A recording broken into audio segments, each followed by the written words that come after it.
Al-Fatihah. Bismillahirrahmanirrahim.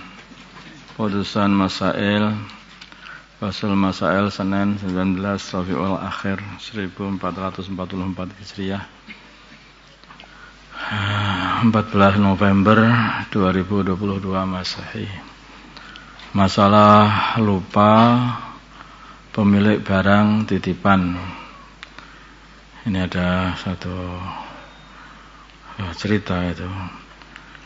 Ja'far adalah seorang santri. Ketika ia mendapat giliran khirasah, maka datanglah seorang wali santri dengan menitipkan makanan untuk diberikan kepada anaknya yang berada di pondok.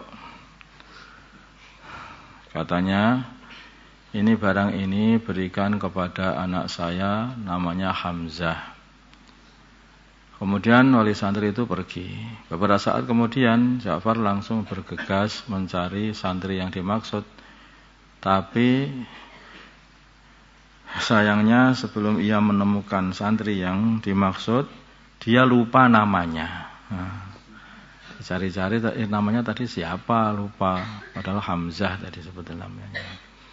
Maka pertanyaannya, karena Ja'far lupa dengan nama santri yang berhak menerima titipan tadi dan ia khawatir makanan tersebut akan rusak atau basi, bolehkah ia memakannya? Boleh dengan niat menyelamatkan harta orang lain. Jika diperbolehkan, apakah ia wajib mengganti? Ia wajib mengganti kepada pemilik barang tersebut. Terus, dan kepada siapa ia harus mengganti? Kepada pemilik barang tersebut. Jika suatu saat pemiliknya datang atau dia ingat namanya, langsung dan dikasih tahu dan diganti. Karena sudah dimakan makanannya.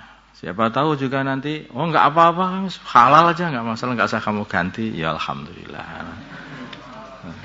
Tapi intinya dia harus mengganti kalau dia tidak menghalalkannya. Masalah batu bata bercampur kotoran hewan ternak. Di pembuatannya itu bercampur dengan kotoran ternak. Bagaimana hukum membuat dinding dengan batu bata yang dicetak dari bahan tanah liat dan serbuk kayu yang dicampur dengan kotoran hewan yang halal dimakan dagingnya, kayak kuda, sapi, kambing, ayam dan sebagainya. Maka hukumnya adalah boleh dan dihukumi suci. Dan ini zaman dulu juga sudah banyak terjadi seperti itu. Para ulama menganggap itu juga suci. Bahkan dikatakan seumpama dibuat untuk membangun Ka'bah pun juga enggak apa-apa katanya. Enggak ada yang sampai berkata begitu. Maksudnya enggak usah mamang gitu loh. Enggak usah mamang, itu suci. Untuk batu bata yang dibuat dengan cara seperti itu. Ketiduran di angkutan umum. Zaid naik bis Sumber Slamet dengan tujuan Mojokerto. Ternyata ketika bis melewati Mojokerto, ia tertidur dan ketika bangun sudah sampai terminal Surabaya. Ketika ia akan menambah ongkos, karena kan nambah jarak kan, menambah ongkos, maka kondektur berkata, tidak usah nambah, udah, kamu juga enggak sengaja sampai sini. Pertanyaan dari kejadian tersebut, apakah Zaid harus menambah ongkos? Seumpama menambah berapa? Misalnya jika tarif Maspati Mojokerto 20.000, Maspati Surabaya 30.000, nambahnya berapa? Jawabnya, ia wajib menambah dan menambah 10.000.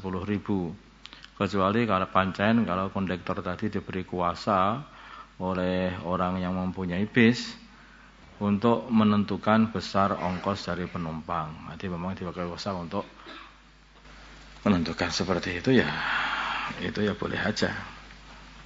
Wallah. Tapi kalau tidak ada kuasa bagi kondektornya, ya harus menambah. Enggak, ini harus saya tambah. Lah kenapa ini? Kan bukan bismu.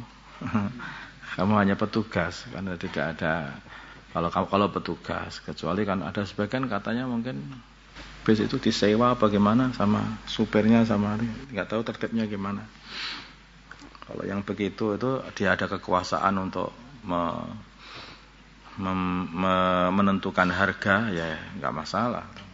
Apa yang dikatakan kondektur itu jadi halal. Tapi kalau enggak, ya apa yang dikatakan kondektur itu enggak jadi halal. Harus tetap menambah saja. Bagaimana hukum seorang santri mengambil mangga yang jatuh di area pondok? Jawabnya sebetulnya ini tidak boleh kecuali mendapat izin dari yang punya. Sudah mendapat izin. Allahumma salli ala sayyidina Muhammad wa ala sayyidina Muhammad wa salli ala sayyidina Ibrahim wa ala sayyidina Ibrahim wa ala sayyidina Muhammad wa ala sayyidina Muhammad wa ala sayyidina Ibrahim wa ala sayyidina Ibrahim. Allahumma arham sayyidina Muhammad, Allahumma ighfir li ummati sayyidina Muhammad, Allahumma aslih min sayyidina Muhammad alih baina qulubi ummati sayyidina Muhammad. Allahumma ansur ummati sayyidina Muhammad, Allahumma asmi sultanan nasira. Sallallahu ala sayyidina Muhammadin nabiyil ummi wa ala alihi wa sallam. Alhamdulillahirabbil alamin.